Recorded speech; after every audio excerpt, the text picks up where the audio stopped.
Yes, everyone, welcome back to the channel. Stephen Howson, 5 things that we learned watching Manchester United against Aston Villa. It seems a lot of you aren't happy with my assessment of Garnacho last night in the review. So I'm going to explain it a little bit for you. So I do think both Garnacho and Rashford look brighter than they have done in recent weeks.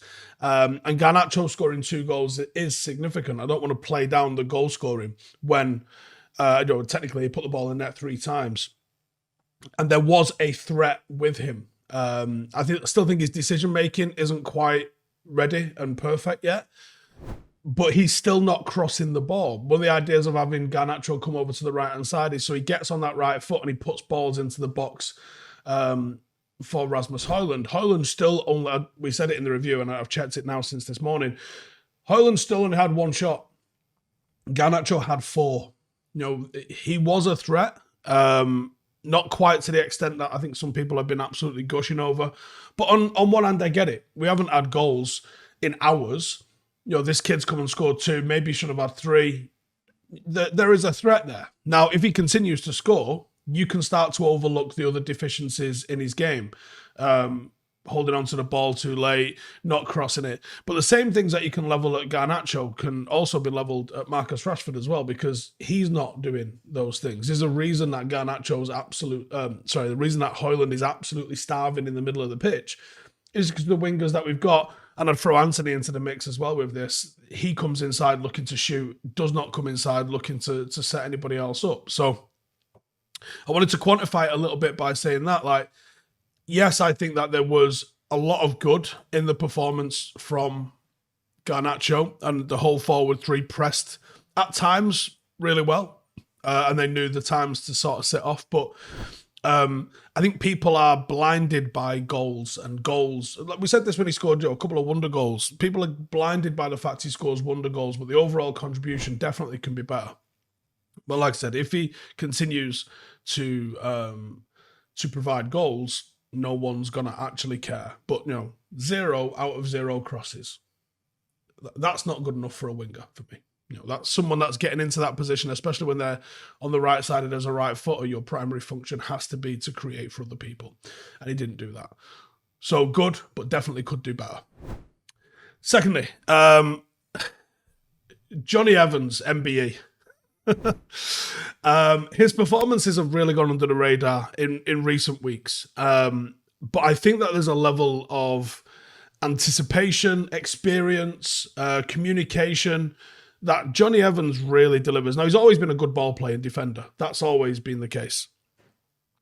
But that experience that he's come back to Old Trafford with has been brilliant. He had an unbelievable goal line clearance last night against one of the most informed forwards in the country.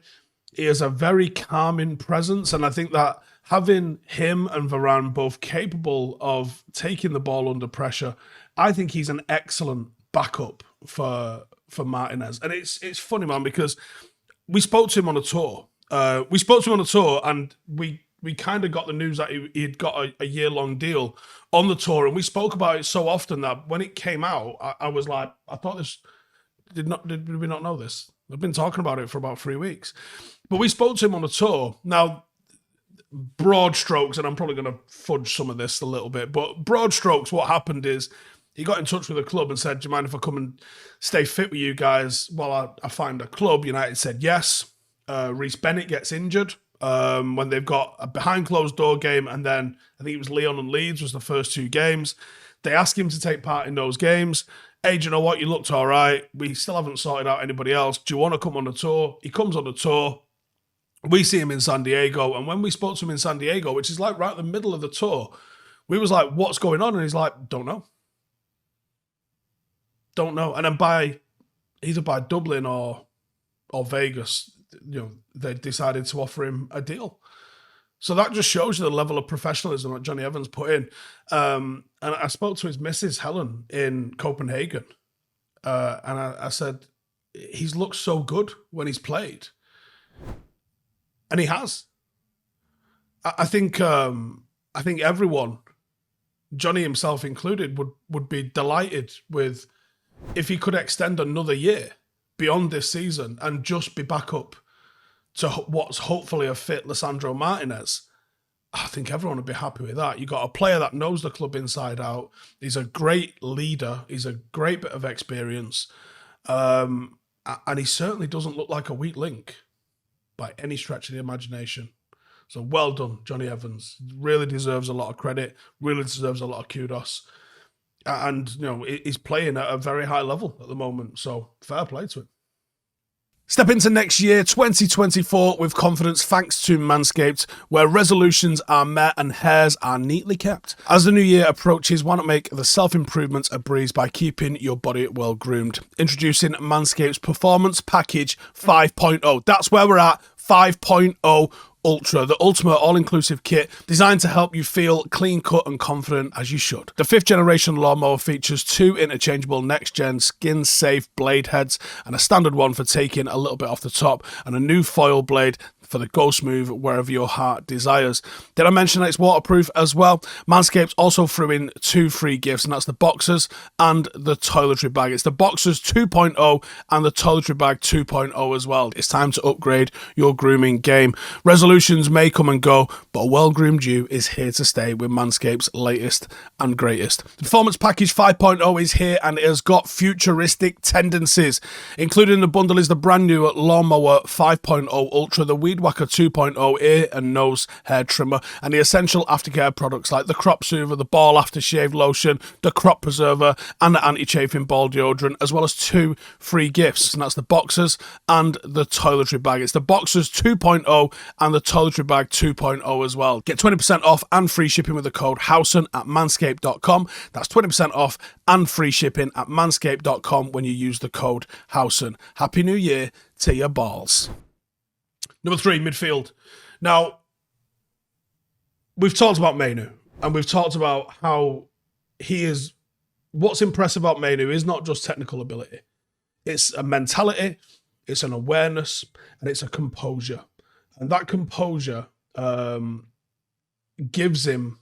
That and the awareness gives him all of the sort of intangibles that he can't really... There's no stat for them, but he's in the right place at the right time. And I was chatting to my old man at the game about him last night, and I was like, he will always just play the easy pass. He doesn't feel rushed. He doesn't feel forced. If there's an easy 5-yard pass on, he's playing it. And some people will see that as a criticism. Nope. Not for me. Not in modern 2023, 2024 football. That is never a criticism. When you're a team that wants to hold possession, that's what you got to do. You've got to have players that will recycle the ball. Because even if you just bounce it 6-7 yards to someone and it comes back to you, the picture has changed. You can do that 3 or 4 times and see 3 or 4 different pictures. And you've not moved and he's not moved. And that's how important that can be. Is that you keep doing that, you keep doing that. My guy over here keeps running. My guy over here keeps running. And then eventually somebody switches off and you go, ping, have one of these. And his composure is fantastic. Having Eriksen alongside him, I think we all looked at that and went, ooh, not a lot of legs in that midfield. But it worked. It absolutely worked because we had control. And control is something I've been absolutely begging for almost the entire season. All of our games have been too transitional. You get Varane back in the team and you get Jonny Evans in the team. Jonny Evans not so much, but Varane for sure. They allow you to push right up to the halfway line because they can deal with those balls in behind. When you've got a team that can push right up to the halfway line, and we changed the shape a little bit last night to go with a midfield 3 or a 4-1-4-1, that meant we were secure down the middle of the pitch. That meant that we weren't just getting steamrolled through the centre of the pitch because the defence is pushed up. That 5 or 6 yard can make a whole lot of difference, makes it a lot more congested in the middle when the opposition are trying to play through you.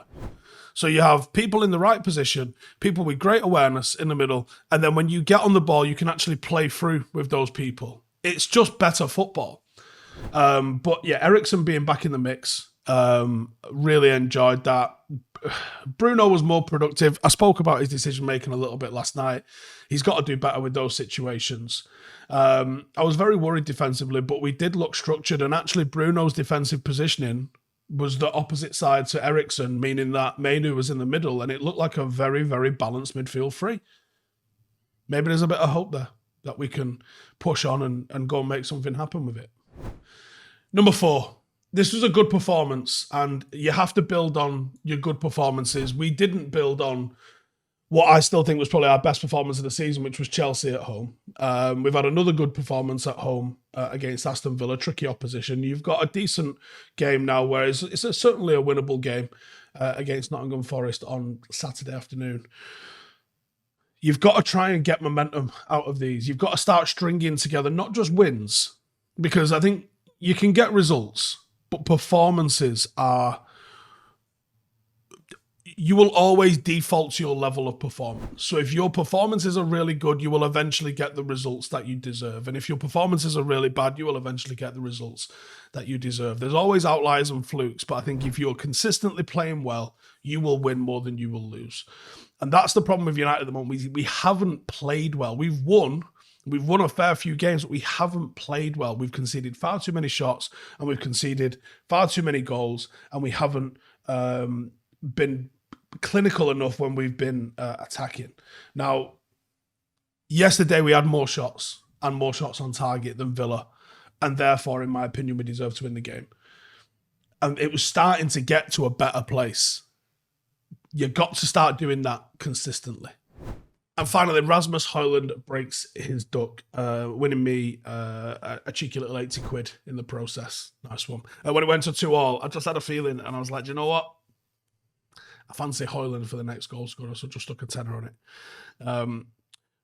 But there is a player there, and it looked like in the celebration that the lack of goals in the Premier League had actually been affected him, because he celebrated so hard. And there was a few times before he got his goal where he was absolutely losing his mind with Rashford, with Bruno, with Garnacho for not playing him in when they had the opportunity to play him in. So you can see that it's probably been affecting him. Now he's got one. You put that up against his decent record in the Champions League.